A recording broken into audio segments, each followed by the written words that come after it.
Okay, circle मधला general circle आपण बघितलेलं होतं. जनरल सर्कल पर्यंत ते जे इक्वेशन आहे, इक्वेशन ऑफ जनरल सर्कल कोणतं? X square plus y square plus 2gx plus 2fy plus c is equal to 0. हे जे इक्वेशन आहे, x square y square 2gx plus 2fy plus c is equal to 0. This equation represents equation of circle. Circle general सर्कलचे equation आहे, म्हणजे ज्याचा centre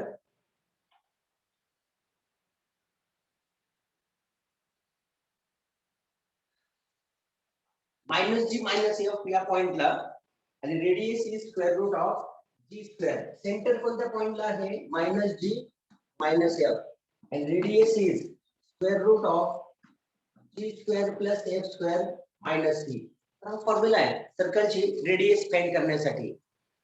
okay sir board वर चमकतं ते दिसत नाही हो. बरं, एकच मिनिट. हा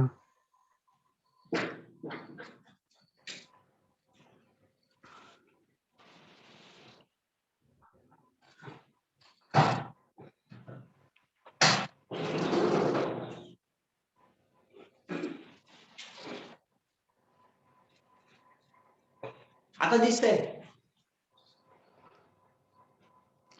हा आता दिसू लागले थोडं बहुत. मोबाईल थोडा जवळ घेता का आणखी? बरोबर, चालेल, एकच मिनिट.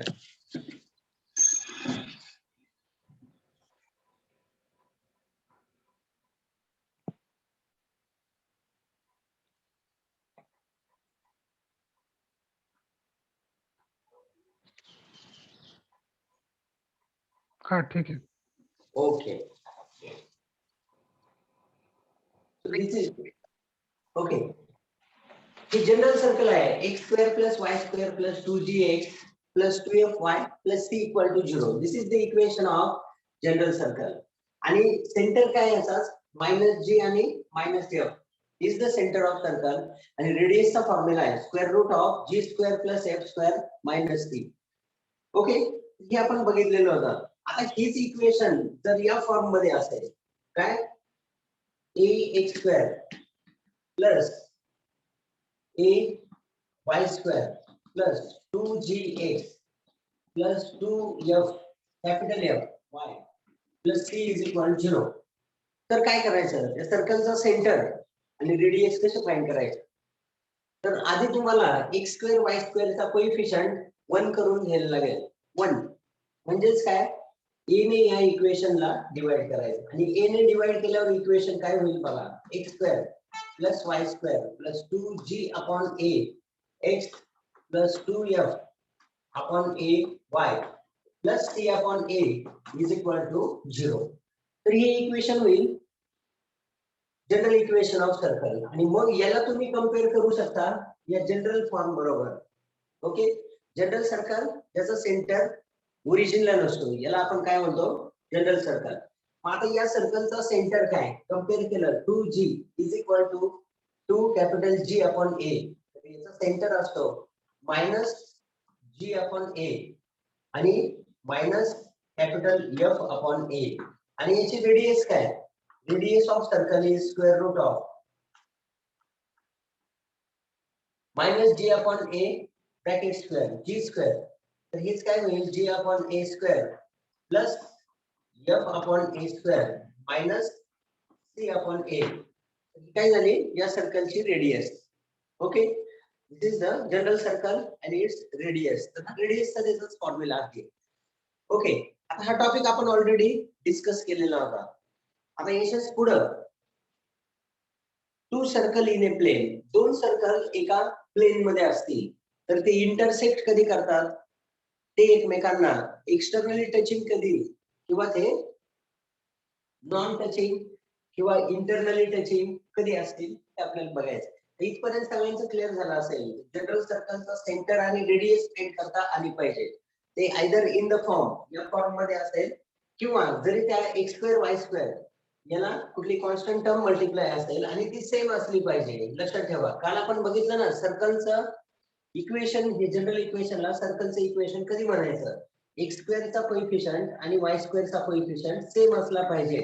आणि सेकंड कंडिशन काय? What is the second condition? X y term is absent in the general equation. X y term नसते ओके त्या इक्वेशन मध्ये. आता याच्याच पुढे आपण बघू intersection of two circle in a plain.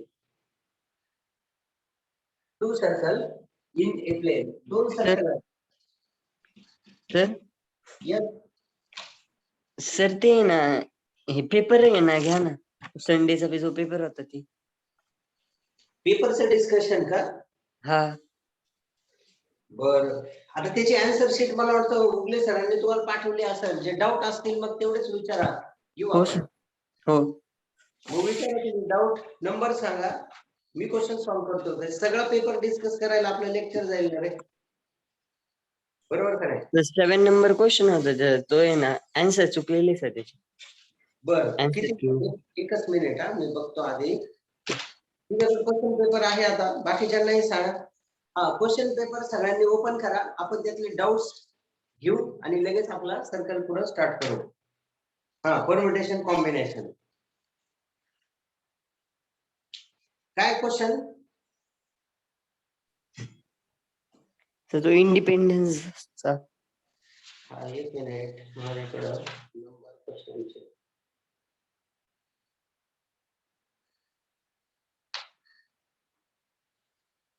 हा बोल क्वेश्चन रीड कर. कोणता आहे तो? इंडिपेंडन्स वर्ड मधले लेटर. सर त्याचा आन्सर आहे ना बी आहे. तर आहे ना ते सी दिलं होतं आन्सर किंवा. थांबा एक मिनिट. हा इंडिपेंडन्स त्याचं काय आहे? बी आन्सर आहे. हो बरोबर आहे ना. 12 factorial number of permutation on arranging letters of the word independence. बरोबर इंडिपेंडन्स.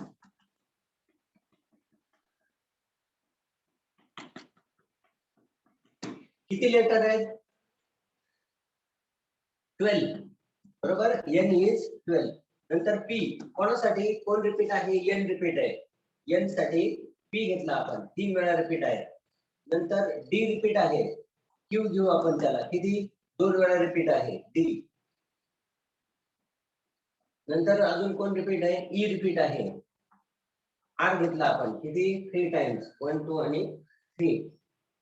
ओके एवढेच रिपीटेशन आहे. एक मिनिट. एन 3 वेळा रिपीट आहे. ई 4 टाइम्स रिपीट आहे. ठीक आहे 4 टाइम्स आणि डी 2 टाइम्स रिपीट. तर टोटल नंबर ऑफ अरेंजमेंट्स काय होतील? 12 factorial upon 3 factorial 2 factorial 4 factorial. बरोबर ना? सर त्याचा आन्सर सी दिलं होतं आन्सर की मध्ये. बरं ते करेक्शन करायला सांगतो मी. त्याचा ऑप्शन त्यांनी मी करेक्ट करून दिलेला होता उगले सरांना. चेंज केला असेल पण ऑप्शन आन्सर चेंज करायचं विसरला असेल. ठीक आहे बीच आन्सर आहे. सर 26 27. क्वेश्चन कोणता आहे ते सांग. नंबर वाचून सांग थोडासा. मी लगेच घेतो. 26 आणि 27 आन्सर की मध्ये आन्सर नाही दिलेलं. क्वेश्चन तर वाच काय आहे तो.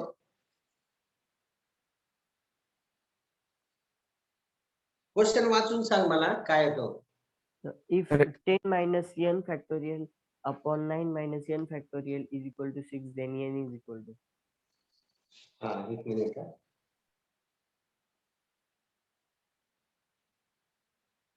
हा 10 minus n factorial upon 9 minus n factorial. Okay हा क्वेश्चन होता बरोबर.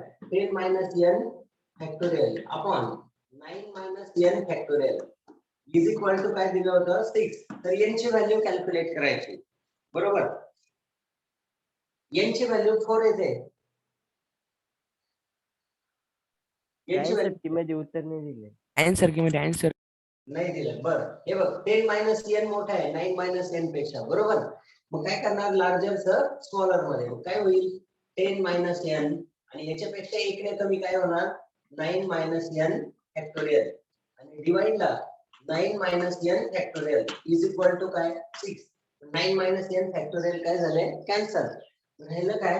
10 minus n is equal to 6. मग मायनस एन इकडं आणि 6 इकडं होईल मायनस, तर 10 minus 6 is equal to n. So n is 4. झालं क्लिअर? Yes, sir. 27. So 27. कोणता क्वेश्चन आहे तो वाच? If n plus 1 factorial is equal to 210 into n minus 1 factorial, then the value of n is. Okay, बघ आता तो question n plus 1 factorial is equal to 210 into n minus 1 factorial. आता कोण मोठे आहे, n minus 1 का n plus 1? n plus 1. n plus 1. Okay, larger तर smaller मध्ये करणार. काय म्हणणार? n plus 1 एक ने परत कमी n, अजून एक कमी n minus 1 factorial is equal to 210 into n minus 1 factorial. मग n minus 1 factorial कॅन्सल झाले. मग दोन नंबर 15 आणि 14 या दोघांचा प्रॉडक्ट येतो ना 210. ऑप्शन नाही.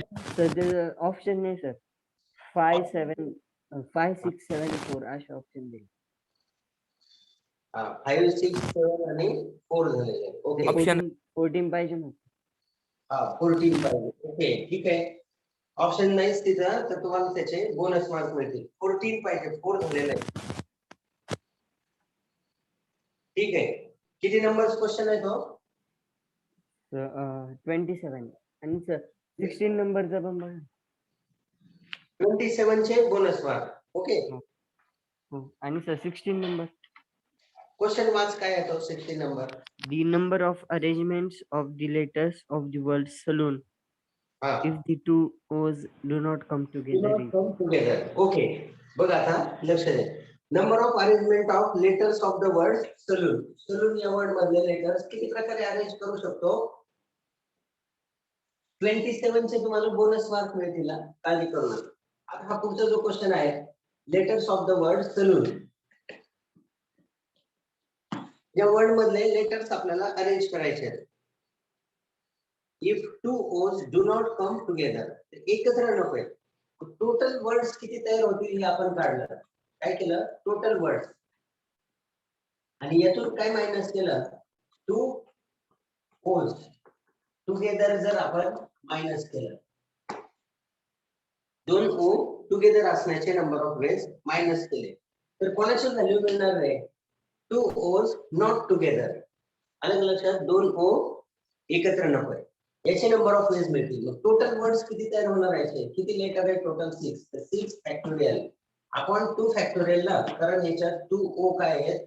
रिपीटेड आहेत.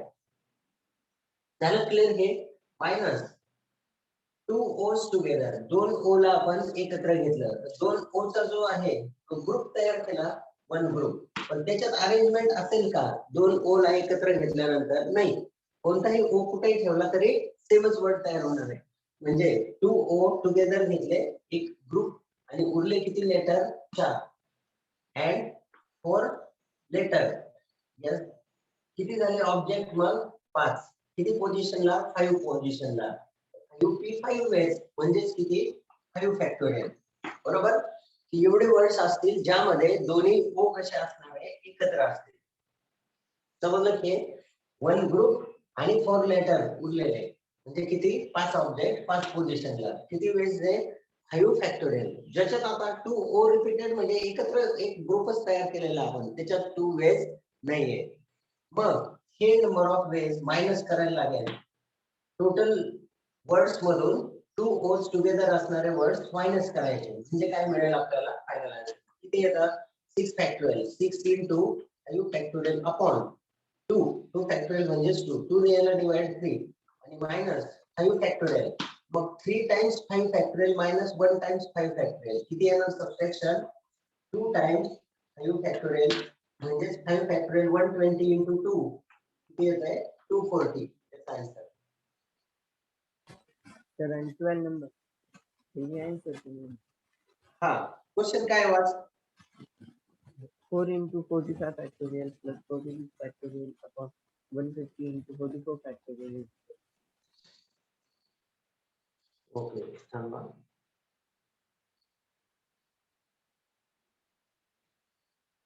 हा, 4 into 45 फॅक्टोरियल. बरोबर? Okay.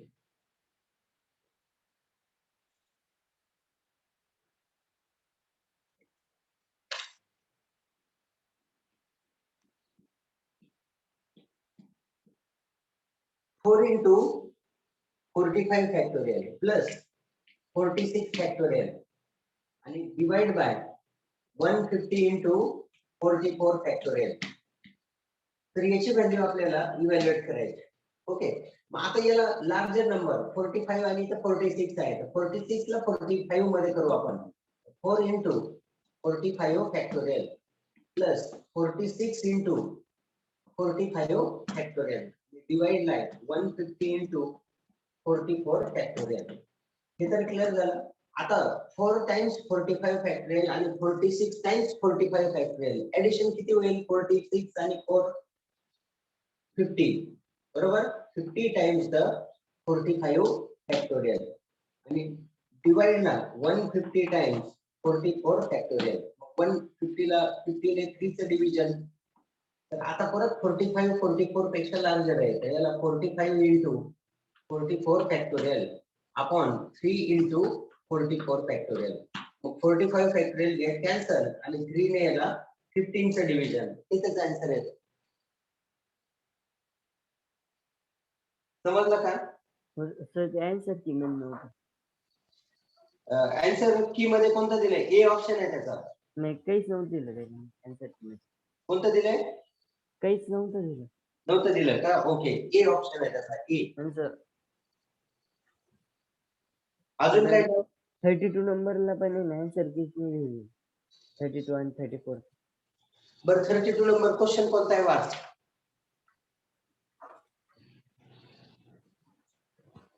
The total of 9 digit numbers which have all different digits or which have all different digits. एक minute.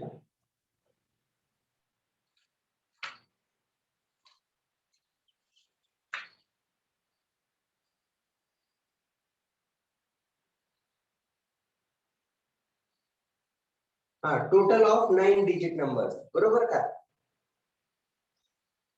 The total of 9 digit numbers which have all different digits, ज्यांचे सगळे digits काय असतील? Different असतील. तर total 9 digit number किती तयार होतील? 9 डिजिट नंबर. आता 9 डिजिट नंबर जे टोटल आपण तयार करणार कोणत्या डिजिट पासून? 0 1 2 3 अप टू 9 पासून, बरोबर का? याच्यापासून 9 डिजिट नंबर्स आपण तयार करणार आणि सगळे डिजिट्स त्याचे काय पाहिजेत? डिफरंट, म्हणजे डिजिट रिपीटेड नकोय. तर टोटल 9 डिजिट नंबर. आता टोटल हे डिजिट आहेत किती? 10 आहेत, बरोबर. 0 पासून ते 9 पर्यंत. पण 9 डिजिट नंबर तयार करताना फर्स्ट प्लेसला 0 वापरू शकतोय का फिल करायला? नाही. मग आपण काय करायचं? फर्स्ट सेकंड थर्ड आणि 10th प्लेस आहे, तर त्याचं जे याला प्लेसेसला मी नंबर दिले 1 to 10 प्लेसेस. तर फर्स्ट प्लेसला फिल करण्यासाठी कोण वापरू शकतो? जर 0 असेल डिजिट मध्ये तर आपण 0 सोडून बाकीच्या डिजिट नाही. आणि नेहमी स्टार्टिंग कुठून करायची? हायर प्लेस पासून. 9 डिजिट नंबर तयार करायचा आहे, तर 9 प्लेसेस अरेंज करायचे ना आपल्याला. 10 9 किती? 9 प्लेसेस. मग फर्स्ट प्लेस ऑल डिजिट्स ने आपण फिल करू शकतो. किती नंबर ऑफ वेज ने? 9 एक्सेप्ट 0. 0 चा वापर करू शकत नाही. मग आता उरलेले जे 8 प्लेसेस आहेत या ठिकाणी ते उरलेले 8 डिजिट आणि 0 सुद्धा वापरू शकतोय. म्हणजे किती? 9. 9 डिजिट्स ऍट 9 प्लेसेसला 9 P9 वेज ने. मग काय होईल ते? 9 into 9 फॅक्टोरियल. तिथेच आन्सर येईल. ऑप्शन कोणता आहे? सी.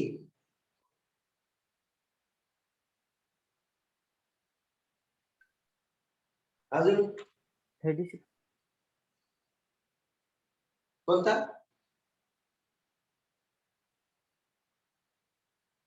झाले का डाऊट? 34 चं पण आन्सर नाही दिलं. हा, वाच क्वेश्चन, वाच काय?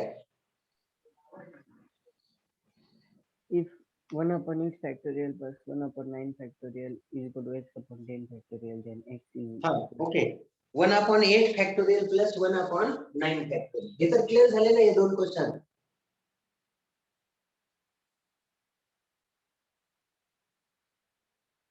बघा 1/8 factorial plus 1/9 factorial is equal to x/10 factorial. तर x ची व्हॅल्यू डिटरमाइन करायची. x value of x. तर आपण याला काय करणार, लार्जर नंबर स्मॉलर मध्ये 1/8 factorial plus 1/9 into 8 factorial is equal to x/10 factorial. Okay, common कोणती टर्म निघणार, 1/8 factorial in the bracket 1 plus 1/9 x/10 factorial. हे तर क्लिअर झालं. मग 9 1 plus 1/9 क्रॉस मल्टिप्लाय केले, किती होतील 9 plus 1 10 upon 9 into 1/8 factorial is equal to x/10 factorial. मग या 8 फॅक्टोरियल into 9 फॅक्टोरियल म्हणजे किती येणार, 9 factorial. 10/9 factorial is equal to x upon या लार्जरचा स्मॉलर करू 10 into 9 फॅक्टोरियल. ओके, मग 9 factorial 9 factorial get cancel. 10 into 10 100. x is equal to 100 होईल x ची व्हॅल्यू. तर याचा ऑप्शन आहे बी.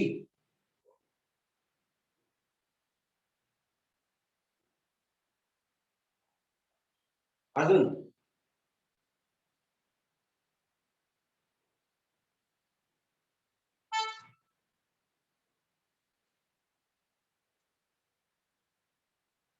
बोला, अजून काही डाउट्स असतील. 47. हा, question watch. A group consists of 9 men and 6 women. 6 woman. Okay, हा, ग्रुप मध्ये काय आहेत, 9 मेन आणि 6 वुमन आहेत. आणि कमिटी तयार करायची तुम्हाला, बरोबर. A team of 6 is to be selected. आता 9 आणि 6 म्हणजे टोटल किती आहे, 15 person.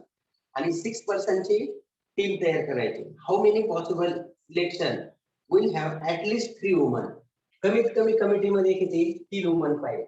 Selection number of ways जर काढायचे, number of ways of selection, तर काय करायचं, 3 वुमन, कमीत कमी 3 वुमन पाहिजे अँड 3 मेन किंवा 4 वुमन, कमीत कमी 3 वुमन सांगितले ना त्यांनी, 3 पेक्षा जास्त झालं चालेल.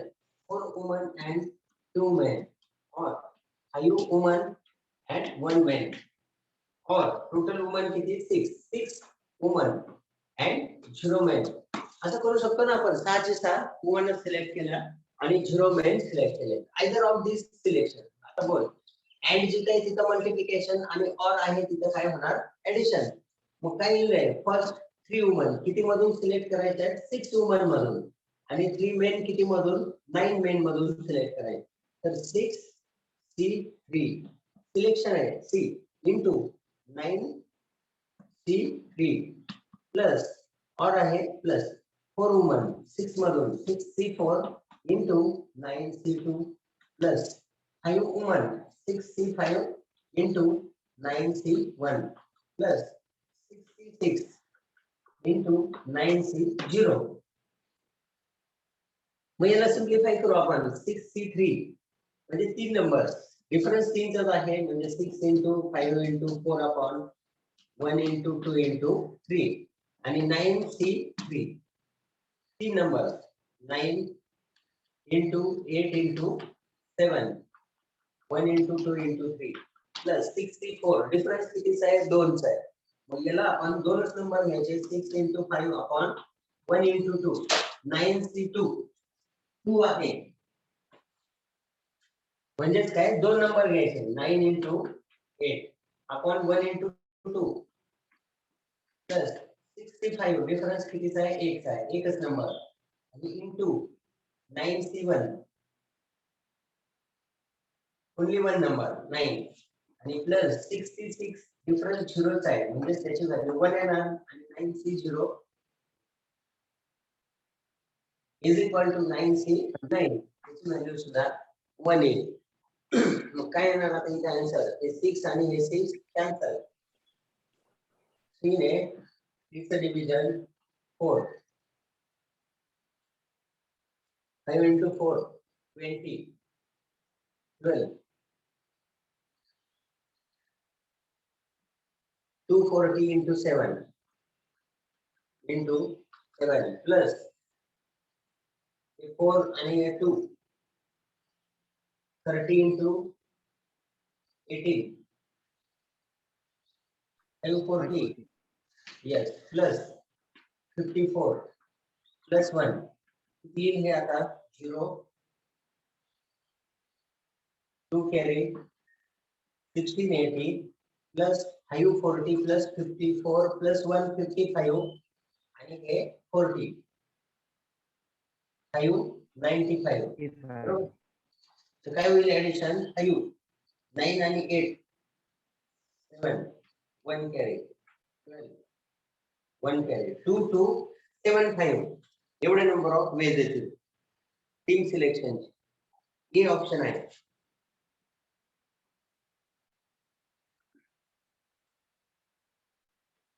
अजून काय हा क्वेश्चन वर्कशीट मध्ये मला वाटतं झाला होता आपला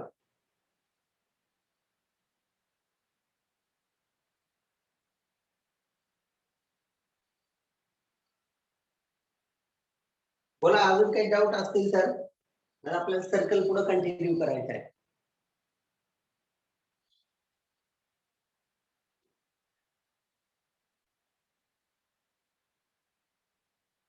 पुसू काय आहे येस सर. ओके अजून काही कोणाला डाऊट आहे का रे इतर पेपर मध्ये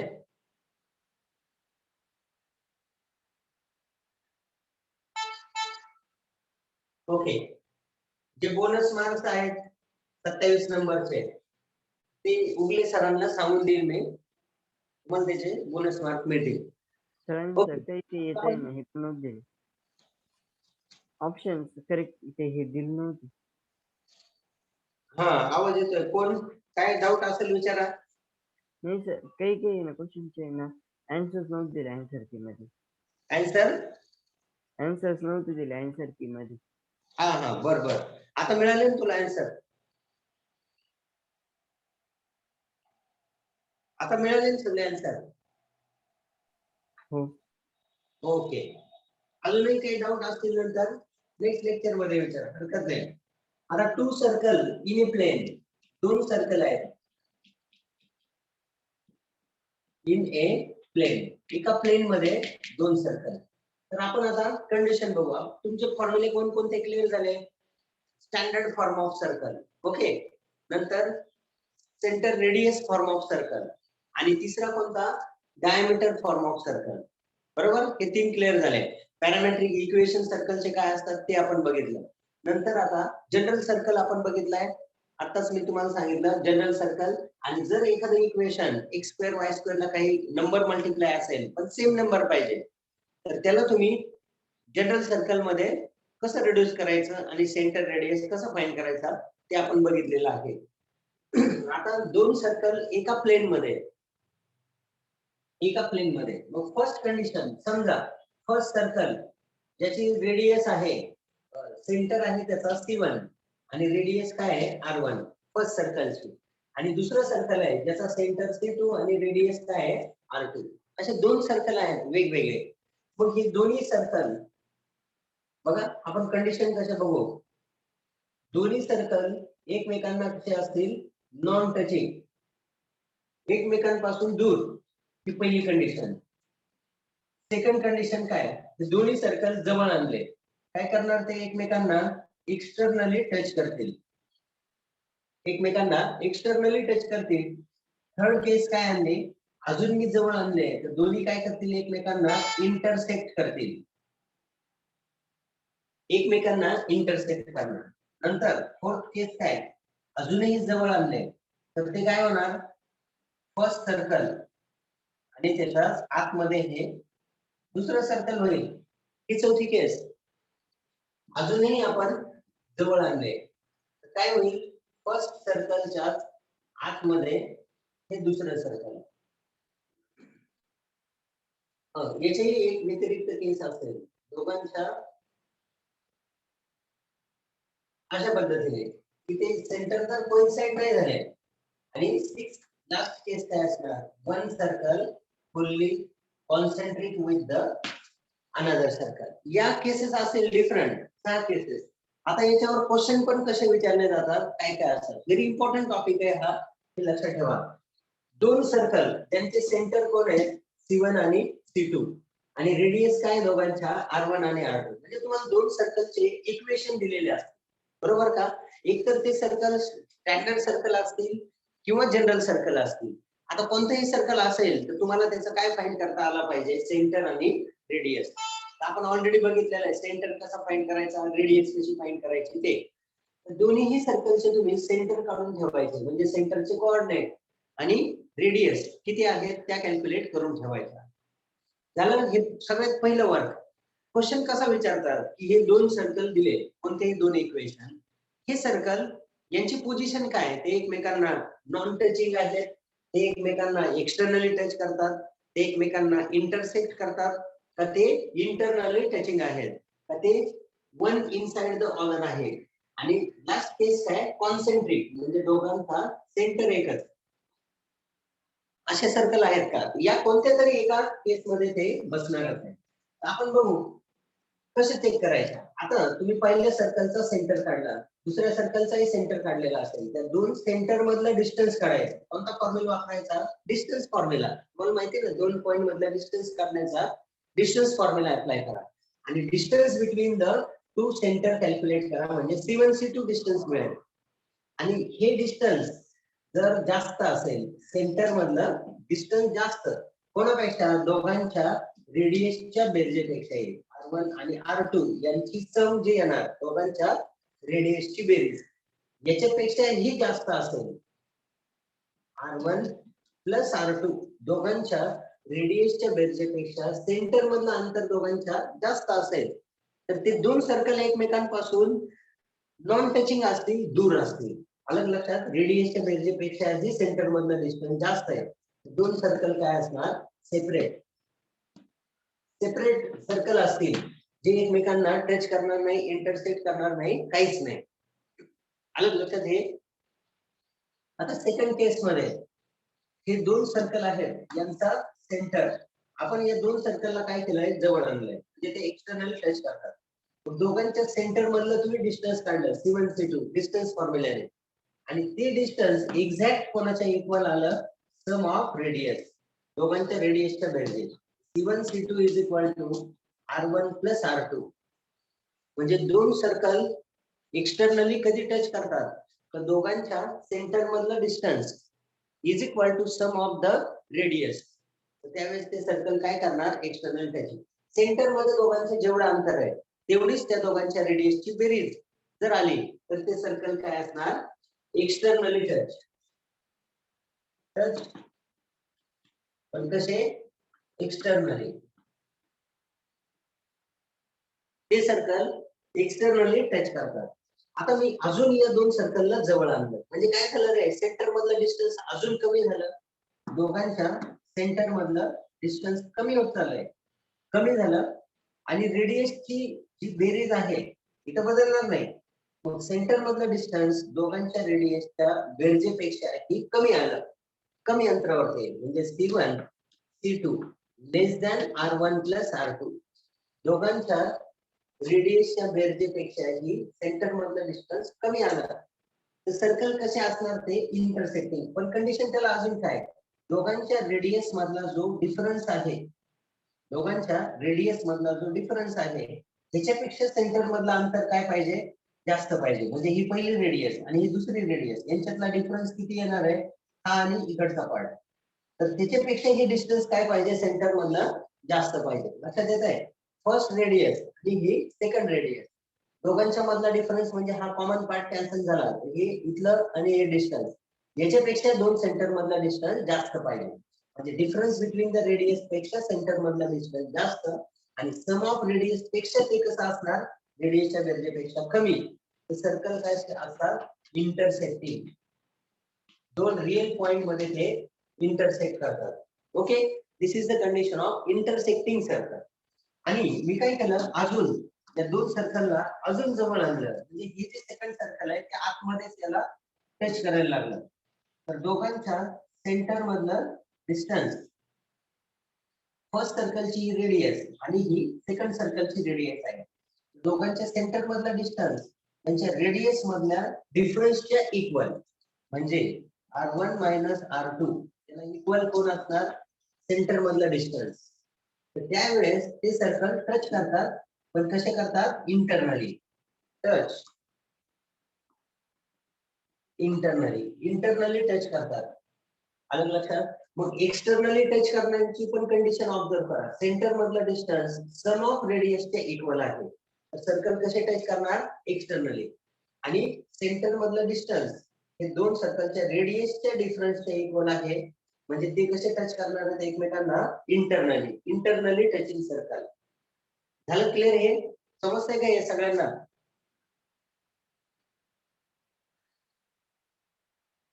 बोला रे, गागरे, आयुष, कानडे, ईश्वरी. येस सर समजते. ओके. या चार कंडिशन समजल्या. व्हेरी इम्पॉर्टंट कंडिशन आहे आणि CET point of view, competitive exam JEE main साठी सुद्धा अगदी इम्पॉर्टंट टॉपिक आहे. तुम्हाला दोन सर्कलचे सेपरेट दोन सर्कल कधी असतील, दोघांच्या रेडियसची सम पेक्षाही सेंटर मधलं अंतर जास्त असेल, then the circle are two separate circle. आणि जर दोन सर्कलला आपण जवळ आणलं, काय होईल, त्यांच्या सेंटर मध्ये जेवढं डिस्टन्स आहे तेवढीच त्या दोघांच्या रेडियसची बेरीज. याला इक्वल आली तर सर्कल कसे टच करतात, एक्सटर्नली. आणि जर अजून दोन सर्कलला मी जवळ आणलं तर एक दुसऱ्याला इंटरसेक्ट करणार आणि सेंटर मधलं डिस्टन्स रेडियसच्या बेरजेपेक्षा ही अजून कमी होणार. आलं लक्षात? हे रेडियसच्या सम पेक्षाही सेंटर मधलं डिस्टन्स कमी झालं, पण कोणापेक्षा जास्त असणार, डिफरन्स बिटवीन द रेडियस, दोघांच्या रेडियस मधल्या डिफरन्स पेक्षा जास्त. त्यावेळेस ते सर्कल काय करतात, इंटरसेक्टिंग सर्कल असतात. आणि लास्ट केस काय, दोन अजून त्या सर्कलला मी जवळ आणलं तर एकाच्या आतमध्ये दुसरं सर्कल येईल, आतून टच करणार. दोघांच्या सेंटर मधलं डिस्टन्स याच्यापेक्षाही हे कमी झालेलं आहे. तुम्ही ऑब्झर्व करा, इथं जे डिस्टन्स होतं त्यापेक्षाही कमी झालं. आणि ते किती झालं, दोघांच्या रेडियस मधल्या डिफरन्सच्या इक्वल. आणि किती होतं, डिफरन्स पेक्षा जास्त होतं डिस्टन्स, ते आता त्याला इक्वल झालं. म्हणजे सेंटर मधला डिस्टन्स दोघांच्या रेडियस मधल्या डिफरन्सच्या इक्वल आलं. तर सर्कल कसे टच करतात, ते एक्सटर्नल इंटरनली आतून टच करणारे सर्कल असतात. आणि नेक्स्ट केस आहे, दोघांच्या सेंटर मधला डिस्टन्स अजून कमी केला आपण, म्हणजे या सर्कलला मी अजून सेंटर कडे ओढतोय. आलं लक्षात, सेंटर कडे ओढतोय पहिल्या सर्कलच्या, म्हणजे सेंटर मधला डिस्टन्स अजून कमी होत चाललंय. म्हणजे ते कोणापेक्षा कमी होणार नाही, R1 मायनस R2 रेडियसच्या डिफरन्स पेक्षाही सेंटर मधलं अंतर कमी होणार. C1 C2 सेंटर मधलं जे डिस्टन्स होतं रेडियसच्या डिफरन्सला इक्वल होतं, आता त्याच्यापेक्षाही काय होणार, लेस होणार सेंटर मधला डिस्टन्स. तर सर्कल कसे असणार, one inside the other, one inside other. पण ते one lines fully inside the other, पण ते कॉन्सेंट्रिक नाही अजूनही. आणि अजून मी काय केलं, या सेकंड सर्कलला अजून towards the centre of first circle आणलं, जेणेकरून दोघांचे सेंटर काय झाले, एकाच ठिकाणी. म्हणजे सेंटर मधलं डिस्टन्स किती झालं, 0. C1 C2 सेंटर मधलं डिस्टन्स 0 आलं तर ते सर्कलला कोणते सर्कल म्हणायचं, कॉन्सेंट्रिक. सेंटर एकच. These are the concentric circles. समजलं कंडिशन? तर फास्ट याचा स्क्रीनशॉट काढून घ्या, याचा फास्ट स्क्रीनशॉट काढून घ्या, किंवा याच्यावर मी आधी क्वेश्चन विचारतो, नंतर तुम्ही स्क्रीनशॉट काढून घ्या, हरकत नाही. क्वेश्चन कसे विचारले जातात बघा. पहिला क्वेश्चन बघा सगळ्यांनी, सीईटी पॉइंट ऑफ व्ह्यू अगदी इम्पॉर्टंट टॉपिक आहे. फर्स्ट क्वेश्चन काय विचारते, की हे दोन तुम्हाला सर्कलचे इक्वेशन दिले जाईल, दोन सर्कलचे इक्वेशन. ते दोन सर्कल काय करतात, ते एकमेकांपासून सेपरेट आहेत, ते एक्सटर्नली टच करतात, ते इंटरनली टच करतात, ते इंटरसेक्टिंग आहेत, तर ते वन इनसाइड द अदर आहे, का दोघांचा कॉन्सेंट्रिक आहेत, बरोबर. तर हे दोन इक्वेशन सर्कलचे देणार आणि तुम्हाला क्वेश्चन विचारणार. झालं हा पहिला क्वेश्चन. नंतर दुसरा काय विचारू शकता, की या दोन सर्कल दिले, दोन इक्वेशन, तर ते दोन सर्कल यांना किती कॉमन टँजंट्स ड्रॉ करता येतील. काय विचारणार सेकंड क्वेश्चन, की दोन सर्कलचे तुम्हाला इक्वेशन दिले आणि त्यांना किती कॉमन टँजंट्स ड्रॉ करता येतील. कॉमन टँजंट म्हणजे दोघांनाही टच करणारी लाईन. त्याला म्हणायचं कॉमन टँजंट. आपण सर्कलचे टँजंटचे इक्वेशन वगैरे पुढे बघणारच आहे वेगवेगळ्या फॉर्म मध्ये. तर आता नंबर ऑफ कॉमन टँजंट बघा. सर्कल जर सेपरेट असतील तुम्हाला आधी काय करायला लागेल रे, दोन सर्कल काय करतायत हे डिटरमाइन करायला लागेल. इंटरसेक्ट करतात, सेपरेट आहेत का ते इंटरनली टचिंग आहेत का ते वन इनसाइड द अदर आहे का कॉन्सेंट्रिक आहे, हे तुम्हाला डिसाइड करायला लागेल. मग तुम्ही ठरवू शकता नंबर ऑफ कॉमन टँजंट. आता कॉमन टँजंट इथे किती येतील, हा 1 बरोबर, हा सेकंड टँजंट, हा फर्स्ट टँजंट 2 झाले, हा थर्ड टँजंट आणि हा फोर्थ टँजंट. तर किती कॉमन टँजंट्स ड्रॉ केले जातील फर्स्ट केस मध्ये, जर ते सेपरेट सर्कल असतील तर 4. Total 4 common tangent. बघा मी इथे लिहितो 4. आता या केस मध्ये काय होईल, हे एकमेकांना एक्सटर्नली टच करतात. किती कॉमन टँजंट, 1 2 आणि सेंटरचा 3. टोटल किती, 3 कॉमन टँजंट ड्रॉ करता येतील. 3 कधी, जेव्हा ते एक्सटर्नली टच करतात. 3 common tangent. How many tangents can be drawn to the two circle, असा क्वेश्चन जर आला आणि 2 सर्कल तुम्ही चेक केलं तर ते काय करतात, इंटरसेक्टिंग आहेत. म्हणजे दोघांच्या रेडियस मधल्या डिफरन्स पेक्षाही सेंटर मधलं डिस्टन्स जास्त आहे आणि रेडियसच्या ब्रेडपेक्षा ते कमी आहे, याचा अर्थ ते इंटरसेक्टिंग आहे. इंटरसेक्टिंग सर्कलला किती कॉमन टँजंट, 2च. 2 कॉमन टँजंट ड्रॉ करता येतील. आणि जर सर्कल इंटरनली टच करत असतील तर किती कॉमन टँजंट, ओनली 1. एकच कॉमन टँजंट ड्रॉ करता येईल. आलं लक्षात, दोघांनाही टच करणारा एकच. तर या केस मध्ये 2 कॉमन टँजंट आणि या केस मध्ये ओनली 1 कॉमन टँजंट. आता सर्कल 1 इनसाइड द अदर असेल तर किती, 0 कॉमन टँजंट. तर कॉमन टँजंट याला येणारच नाही, दोघांनाही टच करणार. आणि कॉन्सेंट्रिक सर्कल असतील तरी काय होणार, 0 कॉमन टँजंट. समजलं की. आता तुम्ही याचा स्क्रीनशॉट फास्ट काढून घ्यायला हरकत नाही. आणि स्क्रीनशॉट झाला लगेच मला सांगायचंय.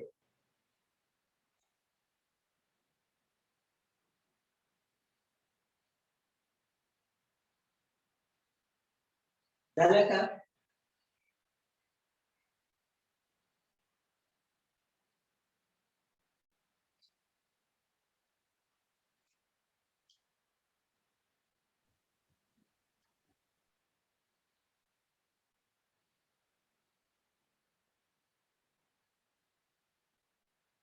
बोला ना पटकन, एवढा वेळ नाही लागत स्क्रीनशॉटला.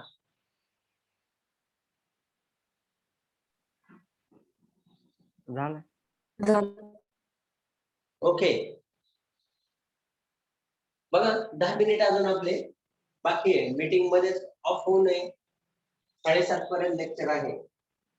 त्यासाठी फास्ट तुम्ही स्क्रीनशॉट वगैरे काढत राहा. आता याच्यानंतर आहे ऑर्थोगोनल सर्कल. आता पुस्तक आहे, या कंडिशन सगळ्यांना समजलेल्या आहेत. ऑर्थोगोनल सर्कल, तर 2 सर्कल ज्यावेळेस एकमेकांना इंटरसेक्ट करतात, आपण टँजंटचे वगैरे सगळे इक्वेशन बघणारच आहे.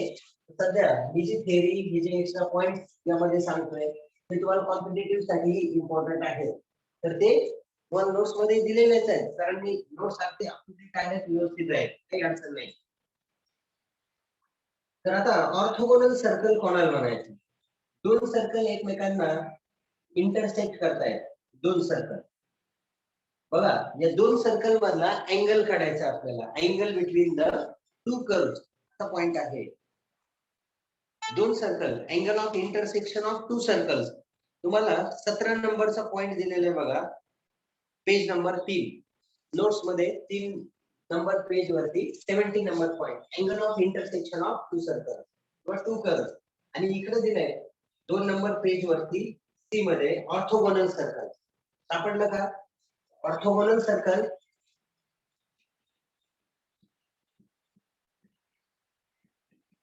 दोन कर्वला ऑर्थोगोनल कधी म्हणायचं? सर्कल असं काही नाही, पॅराबोला, इलिप्स पुढे अजून तुम्ही कर्व स्टडी करणार आहे कोनिक सेक्शन मध्ये. तर ऑर्थोगोनल कधी म्हणायचं? जर ते 2 कर्व एकमेकांना कसे इंटरसेक्ट करत असतील, राईट अँगल मध्ये परपेंडिक्युलर इंटरसेक्ट करत असतील, तर त्यावेळेस त्याला काय म्हणायचं? ऑर्थोगोनल. आलं लक्षात? म्हणजे समजा ही 2 सर्कल आहेत, त्यांचे हे सेंटर झाले C1 आणि C2. मग की पहिल्या सर्कलची काय असणार आहे, समजा इथे ते इंटरसेक्ट करतात आणि इकडे पण करतायत, मी वरती तुम्हाला दाखवतो की पहिल्या सर्कलची काय आहे, रेडियस R1 आणि दुसऱ्या सर्कलचं इथून इथपर्यंत जॉईन केला तर ही सेकंड सर्कलची रेडियस R2. मग हे दोन्ही कर्व एकमेकांना ऑर्थोगोनल असतील. ऑर्थोगोनल याचा अर्थ कशी इंटरसेक्ट करतात एकमेकांना, राईट अँगल मध्ये, परपेंडिक्युलर. म्हणजे हा अँगल ऑफ इंटरसेक्शन काय असणार आहे, परपेंडिक्युलर. Okay, right angle. म्हणजे हा राईट अँगल ट्रायंगल तयार झाला ना, आणि त्याचा C1 आणि C2 दोन सेंटर मधलं डिस्टन्स म्हणजे काय, त्याचा हायपोटेनियस. मग आता मला सांगा, राईट अँगल करणाऱ्या दोन साइड R1 आणि R2 आहेत, तर कंडिशन काय येईल पायथागोरस थेरम नुसार, C1 C2 म्हणजे दोन सेंटर मधल्या डिस्टन्स याचा स्क्वेअर इज इक्वल टू काय असणार, R1 square plus R2 square. दोघांच्या राईट अँगल करणाऱ्या साइडच्या स्क्वेअरची एरिया. समजलं घे, याला म्हणायचं ऑर्थोगोनल सर्कल. म्हणजे थोडक्यात पहिल्या सर्कलला जिथे इंटरसेक्ट करतात ना दोघे, त्या पॉइंट मधून टँजंट ड्रॉ केला आणि दुसऱ्या सर्कल यालाही पहिल्या सर्कलला सेंटर मधून पास होणारा टँजंट त्याला ड्रॉ केला at the point of intersection. तर ते टँजंट म्हणजेच काय, सर्कलच्या रेडियस झाल्या, बरोबर. इथून ते इथपर्यंत डिस्टन्स. आपण टँजंटची इक्वेशन बघणार आहे त्यावेळेस तुमच्या लक्षात येईलच. आता जर हे दोन सर्कल, आता तो 17 नंबर पॉइंट बघा तुम्ही, 17 नंबर 3 नंबर पेज वर, angle of intersection of two circle. 12वी मध्ये तुम्हाला ट्रिग्नोमेट्रिक फंक्शन हा लेसन आहे. ट्रिग्नोमेट्रीचा एक लेसन आहे, त्याला मी ए पॉइंट म्हणलं इथं. ट्रिग्नोमेट्रिक फंक्शन किंवा ट्रिग्नोमेट्रिक इक्वेशन. ट्रिग्नोमेट्रिक फंक्शन त्यामध्ये तुम्हाला सोल्युशन ऑफ ट्रायंगलचे रूल्स स्टडी करायचे आहेत. कोणकोणते रूल्स तुम्हाला स्टडी करायचे आहेत, तर आहे sine rule, cosine rule, projection rule. त्यापैकी आपल्याला इथं सध्या कोसाइन रूलची गरज आहे. कोणता, कोसाइन रूल. की कोसाइन रूल काय सांगतो, समजा हे दोन सर्कल जे इंटरसेक्ट करतात त्या दोन सर्कलला त्या पॉइंट मध्ये मी टँजंट ड्रॉ केले, तर त्या दोन टँजंट मधला अँगल म्हणजे त्या दोन सर्कल मधला अँगल काय राहतोय, सेम. त्या सर्कलला त्या पॉइंटला दोन टँजंट ड्रॉ केले, यांच्यातला अँगल आणि त्या दोन टँजंट मधला अँगल काय असणार, सेम.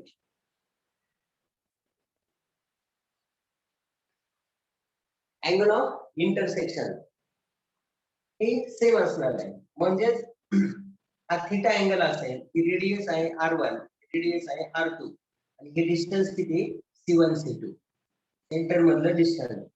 मग कोसाइन रूल काय सांगतो, हा जो ट्रायंगल आहे C1A C2, या ट्रायंगल मधला या दोन साइड R1 R2 आणि ही थर्ड साइड आहे C1 C2. Cos theta cosine of angle काढण्याचा formula. Cos theta cosine rule 12वी मध्ये गेल्यावर तुम्हाला आहे.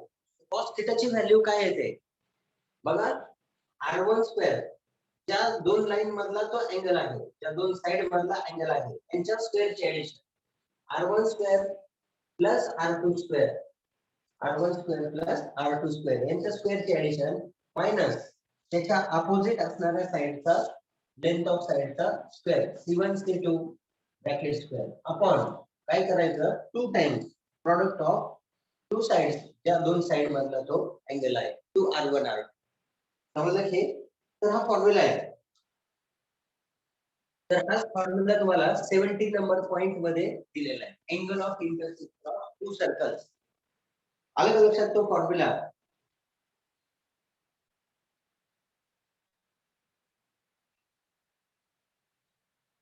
समजलंय का, तर दोन कर्व मधला अँगल काढणार. आता मला सांगा, हे दोन कर्व जर ऑर्थोगोनल असतील, ऑर्थोगोनल म्हणजे त्या दोन कर्व मधला अँगल किती असणार, 90. मग तुम्ही थिटाची व्हॅल्यू 90 टाकून बघा बरं या फॉर्म्युल्यात काय होत आहे, ही कंडिशन येते का. तर थिटाची व्हॅल्यू किती टाकली, 90. कॉस 90 ची व्हॅल्यू किती आहे, 0. कॉस 90 साइन 91 आहे, कॉस 90 ची व्हॅल्यू किती आहे, 0. मग 0 इंटू ही टर्म इकडे गेली तर काय होईल, 0 होऊन जाईल.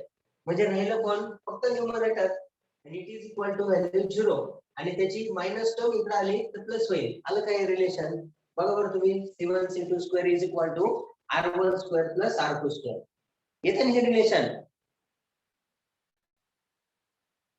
बरोबर का नाही. Yes, sir.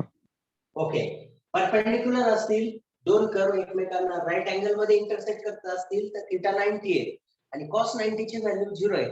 मग ही टर्म इकडे मल्टिप्लाय केली 0 होणार. तर ह्या दोघांचं सबट्रॅक्शन इज इक्वल टू 0. मग मायनस टर्म इकडे आली प्लस होईल. C1 C2 square is equal to R1 square plus R2 square. This is the condition for orthogonal circle. अलग लक्षात ती कुठून आली? या कोसाइन रूल वरूनच आली. इथं आपण तो पायथागोरस थेरम अप्लाय केला होता. सेमच आहे ते पायथागोरस थेरम, पण हे कोसाइन रूल मध्ये कन्वर्ट झालं, त्याच्यावरून त्याचं ओरिजिन आहे. ओके, याच्यानंतर आहे टँजंट आणि नॉर्मलचे इक्वेशन. टँजंटचे इक्वेशन. आता आपल्याला हा स्टेट बोर्डचा जो टॉपिक आहे त्यानुसार tangent equation of tangent to the circle, हा याचा स्क्रीनशॉट काढायचा असेल फास्ट तुम्ही काढून घ्या. कोणता रूल आहे? बाय कोसाइन रूल, जो 12वीत गेल्यावर तुम्हाला लक्षात येईल, तो आपल्याला बघायचा आहे.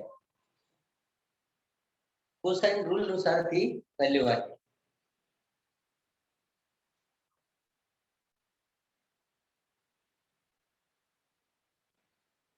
ओके, झाला असेल पटकन मला सांगायचंय.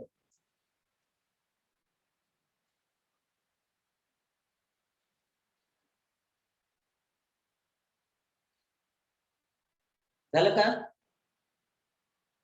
Yes. Yes. ओके, आता बघा equation of tangent to the circle. सर्कलची आपण थेरी बरीचशी बघितलेली आहे, कन्सेप्ट पण मी तुमचे पॉइंट क्लिअर केले. आता अजूनही आपल्याला पुढचे करायचे आहेत. सध्या तोपर्यंत आपण स्टेट बोर्डचा जो पार्ट आहे याच्या पुढचा म्हणजे इक्वेशन ऑफ पॅरामेट्रिक इक्वेशन वगैरे आपण बघितलं होतं. Equation of tangent to standard circle at a point on it. बघा इक्वेशन. आता तुम्हाला टँजंटचे इक्वेशन 3 तुम्हाला फाइंड करायचे. एक काय? पॉइंट मधून पास होणारा टँजंटचे इक्वेशन, जो पॉइंट कुठे असेल त्या सर्कल वरती. दुसरं parametric equation, equation of tangent in parametric form. आणि तिसरं स्लोप फॉर्म मध्ये टँजंटचे इक्वेशन. अलग लक्षात 3 टँजंटचे इक्वेशन कोणकोणते? एक त्या सर्कल वरती असणाऱ्या पॉइंट मधून पास होणाऱ्या टँजंटचं, दुसरं असणार आहे म्हणजेच equation of tangent at a point. Equation of tangent at point. Point समजा कोणता घेतला? Px1 y1 on it. त्या सर्कल वरतीच तो पॉइंट आहे. या पॉइंट मधून पास होणाऱ्या टँजंटचे equation at point Px1 y1. आणि जो कुठे आहे? ऑन इट म्हणजे त्या सर्कल वरतीच आहे. हे पहिलं. दुसरं काय? Equation of tangent in parametric form. Parametric form मध्ये टँजंटचे इक्वेशन. आणि तिसरं आहे equation of tangent in terms of slope. स्लोपच्या फॉर्म मध्ये, च्या फॉर्म मध्ये. असे 3 टँजंटचे इक्वेशन आहेत. तर बघा आता स्टँडर्ड सर्कल मी घेतलं. समजा तुम्हाला सर्कल दिलं स्टँडर्ड सर्कल. पहिलं आपण बघू स्टँडर्ड सर्कलला टँजंटचे equation at a point Px1 y1 on it. त्याच्यावर असणाऱ्या पॉइंट मधून पास होणाऱ्या टँजंटचे इक्वेशन. तर या सर्कल वरती हा पॉइंट आहे Px1 y1. या पॉइंटचे कोऑर्डिनेट आहे x1 आणि y1. तो त्या सर्कल वरती. आणि स्टँडर्ड सर्कल कोणतं सर्कल घेऊ आपण? x² + y² is equal to a² घ्या किंवा r². ओके, तुमच्या टेक्स्ट बुक मध्ये, स्टेट बोर्डच्या बुक मध्ये r घेतली रेडियस. ओके, आर्कच नाही. हा त्या सर्कलचा सेंटर कुठं असणार आहे? स्टँडर्ड सर्कल म्हणजे त्याचा सेंटर 0 0 आहे ओरिजिनला आणि त्याची रेडियस आहे r. त्यावरती पॉइंट आहे Px1 y1. त्या पॉइंट मधून पास होणारी लाईन सर्कलला टच करते. याला काय म्हणायचं? त्याचा tangent. Line intersecting the circle at only one point. अजून तुम्हाला 2 important point CET point of view मला सांगायचे आहेत, पण ती थिअरी होईल त्याच्या वेळेस मी ते क्लिअर करेन. ओके, तर ही लाईन त्या सर्कलला P या पॉइंट मध्ये टच करते म्हणजे टँजंट आहे. आता याचं इक्वेशन आपल्याला फाइंड करायचं.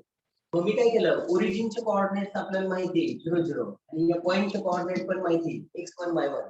मग या लाईनचा स्लोप काढू शकतो आपण OP चा. आणि याला ही लाईन कशी असणार? आता टँजंट आणि रेडियस कसे असतात एकमेकांना परपेंडिक्युलर, ते तुम्हाला माहिती आहे. 10th स्टँडर्डला थोडाफार तुम्हाला सर्कल झाला त्यामध्ये आहे. Radius and tangent are perpendicular to each other. मग आता ओपी म्हणजेच त्या रेडियसचा आपण स्लोप काढू शकतो आणि त्याचा निगेटिव्ह रेसिप्रोकल म्हणजे कोणाचा मिळेल, त्या लाईनचा स्लोप मिळेल. मग लाईनचा आपण बघितलं स्ट्रेट लाईन मध्ये लाईन जर परपेंडिक्युलर असतील तर एकाचा स्लोप माहिती असेल तर दुसऱ्याचा स्लोप कसा काढायचा, निगेटिव्ह रेसिप्रोकल घ्यायचा, कारण दोन परपेंडिक्युलर लाईनच्या स्लोपचा प्रॉडक्ट किती येतो, -1. मग इथं मला सांगा ओपीचा स्लोप काय होईल, स्लोप ऑफ ओपी किती येणार आहे, y2 - y1 upon x2 - x1 म्हणजे y1 - 0 upon x1 - 0. y coordinate subtraction upon x coordinate म्हणजेच तो आला y1 अपॉन x1. पण तो OP चा स्लोप आहे आणि OP ला ही लाईन कशी आहे, परपेंडिक्युलर.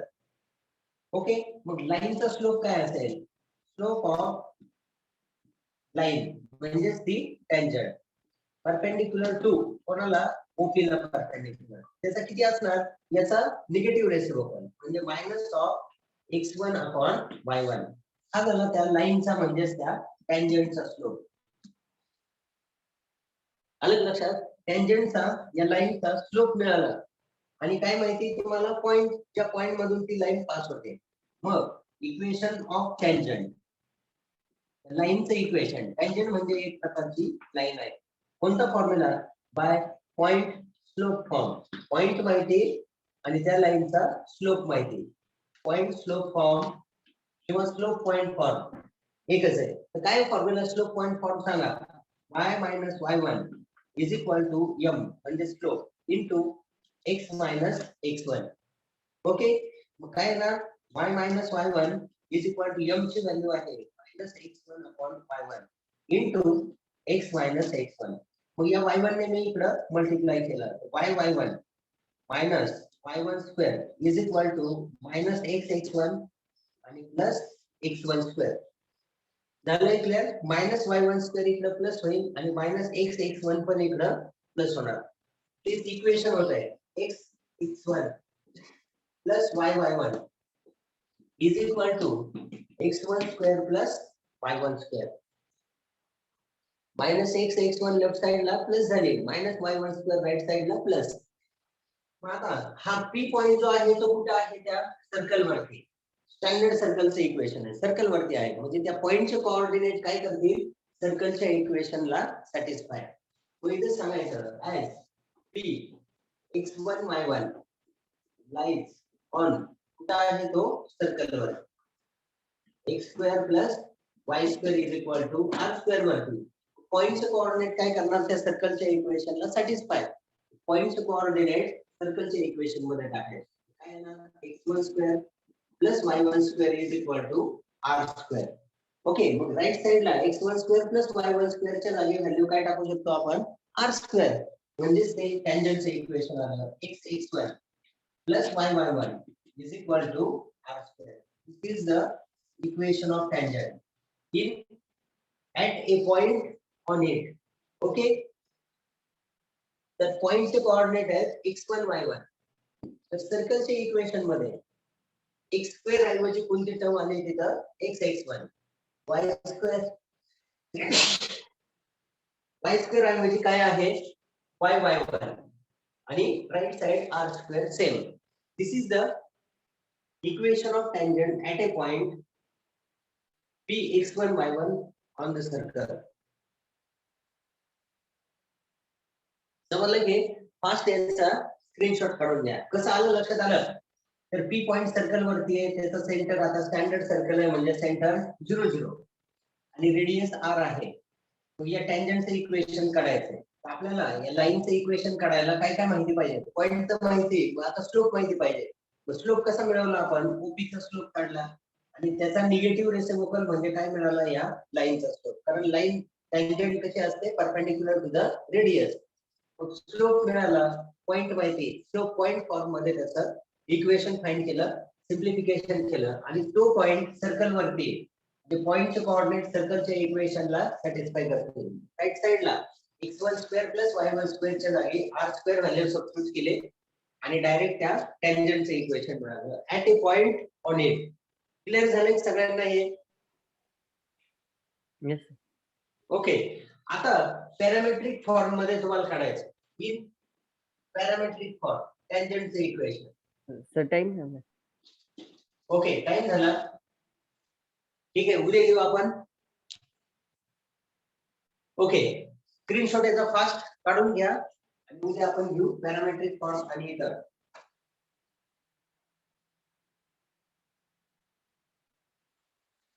झाला असेल तर मीटिंग मधून लिहू व्हायला हरकत नाही.